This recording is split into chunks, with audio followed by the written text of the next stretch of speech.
Magandang buhay mga bata! Tara, samahan ninyo akong matuto kasama si Teacher Aika, your online teacher. Please don't forget to subscribe, like, share, and hit the notification bell for more videos. Thank you! Revised K-12 Curriculum, Science, Grade 5, Quarter 4, Lesson 7. Our topic for today is about Solar System Model, Planets. This is Teacher Aika, your online teacher. Let's start! Learning competencies. Describe the general structure of the solar system, identifying the names of the major celestial objects, their main features, and general composition. Learning objectives. 1. Describe the solar system and its components. 2. Characterize planets according to size, distance from the sun, rotation, and number of moons. 3. Differentiate terrestrial planets and Jovian planets. Day 1. Short review, night sky. Look at the image and answer the questions below. Questions: what are the things we can see in the sky? In the night sky, we can see the moon, stars, and sometimes planets. Where are these things located? These things are located in outer space. 3. Why can we not see this during the daytime? We cannot see them during the daytime because the sun's bright light covers them. What is a solar system? A solar system is made up of the sun and all the planets and other objects that move around it. Lesson purpose: astronauts. Watch the video below. Questions: do you think it is fun to be an astronaut? Why? Yes, I think it is fun to be an astronaut because you can travel to space and see planets and stars up close. What are the things astronauts study? Astronauts study planets, stars, the moon, and how people live in space. Why is it important for humans to learn about the things outside the Earth? It is important to learn about things outside the Earth so we can understand our universe and discover new things that can help people. Vocabulary, match and use. Match each word to its meaning using the example sentence using the word. Then use the word in a sentence. First, they removed a vast pile of garbage in the vacant lot. Word, vast. Answer, B. Of very great extent or quantity, immense. Sentence, the ocean is vast and very wide. 2. I left a trail so I could find my way back. Word, trail. Answer, C. A mark or a series of signs or objects left behind by the passage or someone or something. Sentence, we followed the trail in the forest. 3. A bomb exploded in a car, showering debris from all sides. Word, debris. Meaning, A. Scattered pieces of waste or remains. Sentence, after the storm, debris was everywhere. 4. Even if you throw a ball as much as you can, eventually it will fall due to gravity. Word, gravity. Meaning, E. The force that attracts a body toward the center of the earth or toward any other physical body having mass. Sentence, gravity keeps us on the ground. 5. The moon is a satellite of the earth. Word, satellite. Answer, D. An object that moves around a larger object. Sentence, the satellite moves around the earth. Subtopic number 1, Solar System Model. Universe, galaxy, solar system. Universe, galaxy, solar system, star, planets, moons, asteroids, comets, and meteoroids. Structure of the universe, think of it this way. Universe, science book. Galaxies, chapters. Solar systems, sections. Planets, subsections. And Earth, one of the subsections. Look at this picture and share what you've noticed to the class.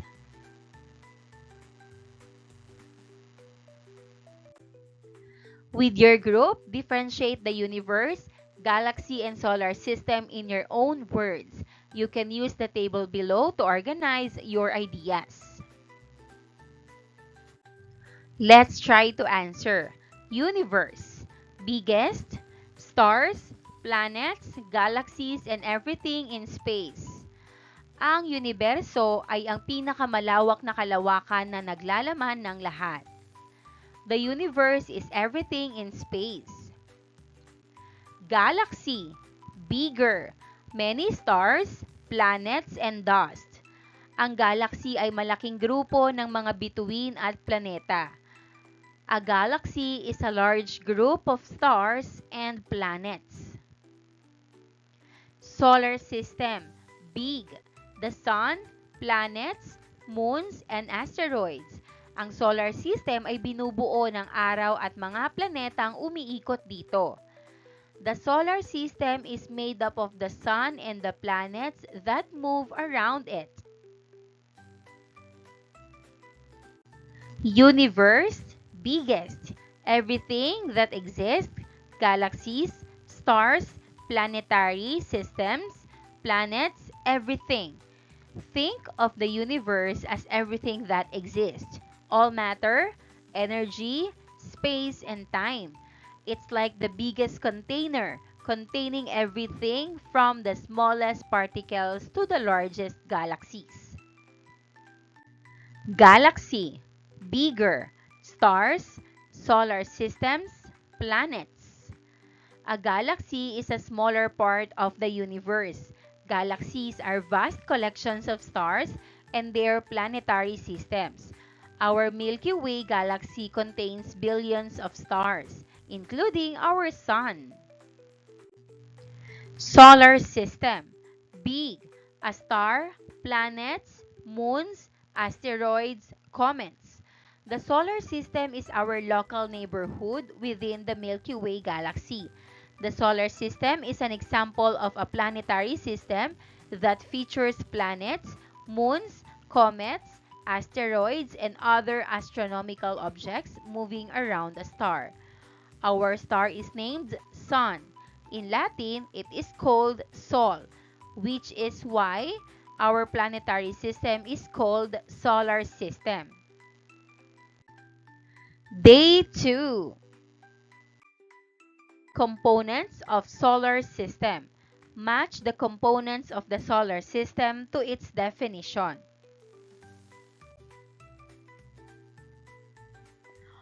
1. Sun.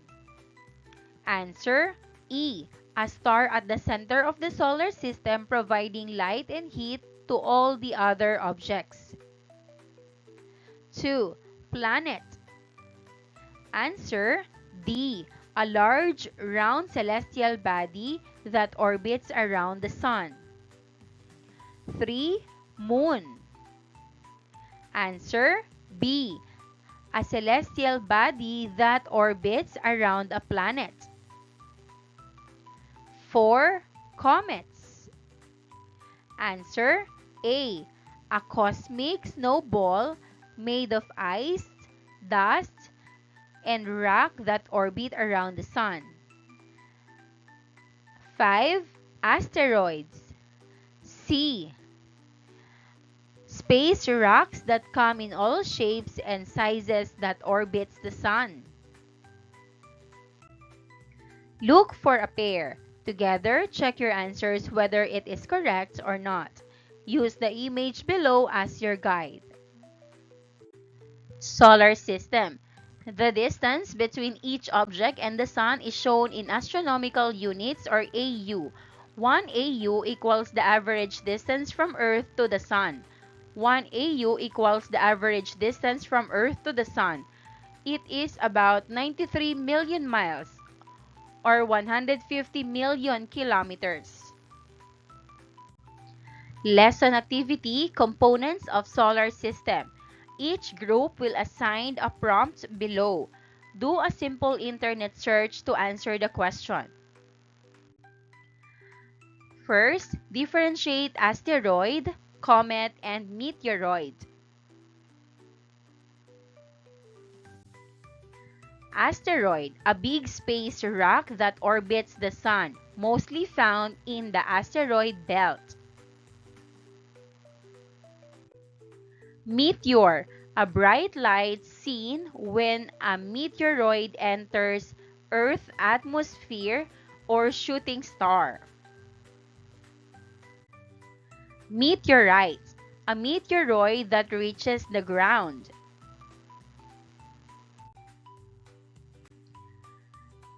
Differentiate planet and dwarf planet. Planet, a large round object that orbits the sun and has cleared its path. Dwarf planet, a round object that orbits the sun but has not cleared its path. Differentiate asteroid belt, Kuiper belt, and Oort cloud. Asteroid belt, a region between Mars and Jupiter with many asteroids. Kuiper belt, a region beyond Neptune with icy objects and dwarf planets. Oort cloud, a far icy cloud around the solar system where many comets come from. Differentiate natural satellites and artificial satellites. Natural satellites, moons that naturally orbit planets. What are natural satellites? Natural satellites, commonly known as moons, are celestial bodies that orbit planets within our solar system. They are held in orbit by gravitational attraction to their parent planet. Natural satellites come in various sizes and compositions, ranging from rocky bodies to icy worlds. They play significant roles in planetary systems, influencing phenomena such as tides, orbital stability, and planetary rotation. Earth's moon is the most well-known example, but other planets in our solar system also have moons, each with unique characteristics and features. Artificial satellites, man-made objects sent to space to orbit Earth or other planets. What are artificial satellites? Artificial satellites are man-made objects launched into orbit around the Earth or other celestial bodies. They serve various purposes including communication, navigation, weather monitoring, scientific research, and reconnaissance.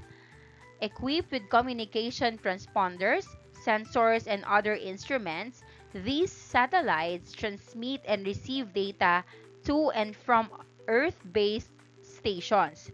They orbit at different altitudes and speeds, depending on their intended functions. Artificial satellites play a crucial role in modern technology, enabling global communication networks, GPS navigation, weather forecasting, and space exploration.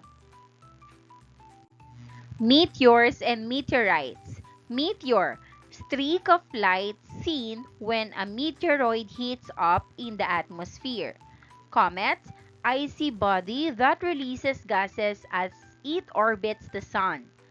Asteroid, rocky body smaller than a planet that orbits the sun.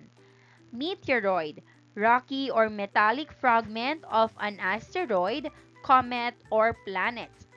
Meteorite, meteor fragment that reaches the ground. Asteroids are mostly in the asteroid belt, while comets are mostly from the outermost part of the solar system. Asteroids are rocky, while comets are icy. Space rocks. Meteoroid. While it is floating around in space, a space rock is called a meteoroid. Meteor. When a meteoroid enters the Earth's atmosphere, friction heats it up and it begins to burn. The trail of light left behind by a burning meteoroid is called a meteor. Meteorite. If a meteoroid doesn't completely burn up as it travels through the Earth's atmosphere and makes it to the ground, it is called a meteorite. Meteoroids are debris, smaller pieces of asteroids or comets that move through space. Meteor is the light trail of a burning meteoroid that entered the Earth's atmosphere. Meteorites are meteoroids that were not completely burned in the Earth's atmosphere and were able to reach the Earth's surface. Planets versus dwarf planets. Planets orbits the sun directly, massive enough to be rounded by its own gravity, has cleared the smaller bodies from its orbit. Dwarf planets orbits the sun directly, massive enough to be rounded by its own gravity, has not cleared the smaller bodies from its orbit. Both planets and dwarf planets orbit around the sun and are massive enough to become round due to its own gravity. The difference between the two is dwarf planets cannot clear or acquire the other smaller materials like rocks around its orbit around the sun. A moon cannot be considered a dwarf planet, although there are moons that are bigger than dwarf planets, since it revolves around a planet or a dwarf planet.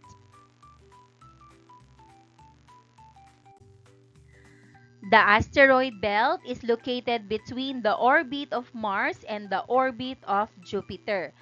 The Kuiper belt is located after the orbit of Neptune. The Oort cloud surrounds the solar system at a greater distance. Metallic and rock materials are found in the asteroid belt. Icy materials are found in Kuiper belt. Icy materials that can be the origin of comets are found in Oort cloud. What is a satellite? An object that orbits a planet or a moon. There are two types of satellite, artificial and natural. What do you think a natural satellite is? A natural satellite is an astronomical object which is orbiting a planet or moon. It wasn't placed there by man. Natural satellite, the moon. What do you think an artificial satellite is? An artificial satellite is a piece of machinery that orbits a moon or planet which was placed there by man. Artificial satellite, the moon. Natural satellites or the moon are composed of rocks, ice, or metals that orbit around a planet. Artificial satellites are human-made machines that orbit around the Earth, other planets, moons, the sun, or other stars to perform specific tasks, like gathering information and facilitating communication. Day 3, subtopic number 2, planets in the solar system. Watch the video of songs introducing each planet. Ask them to list the description of each planet.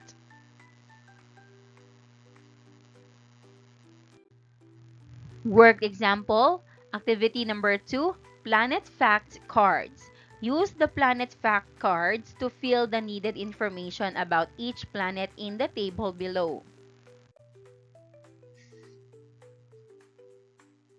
Here's the table.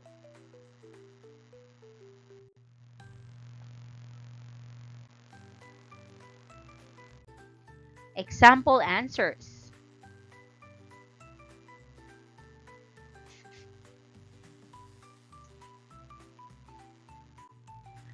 Answer the additional questions below. Which planet receives the least amount of heat from the sun? Neptune. Which planet has the closest size to Earth? Venus. Which planet has no moon? Mercury and Venus. Which planet is fastest in rotating on its axis? Jupiter. Which planet is slowest in revolving around the sun? Neptune. Analyze the information you have summarized in the table above. Rank the planets according to their closeness to sun, size, number of moons, length of day, and length of year. Here's the table. Lesson activity, Planets Cosplay Pageant, Terrestrial versus Jovian. You will be divided into two. Half of the class will be Team Terrestrial, while the other half will be Team Jovian. Each group will choose 4 cosplayers to represent the planets. The other members will help prepare the costumes, the introduction, and the short talent presentation of the representatives. For the question and answer portion, all the planets of the group will help together to highlight why their type of planet is better than the other. Cosplay Pageant Guide. Costume, short introduction, talent, questions and answer. Familiarize with your assigned type of planets.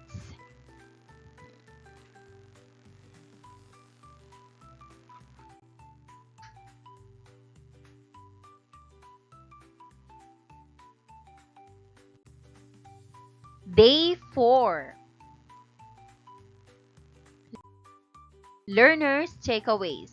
Illustrate the solar system and label its components. Name each planet and give a sentence description of each. Reflection on learning. Write a letter to astronauts working in outer space. The letter must include the following: introduce yourself, share what you have learned about outer space, ask questions to them related to their work. Share with them, if you become an astronaut, what will be your focus in your work, why? Give a message of appreciation to astronauts. Here's an example letter.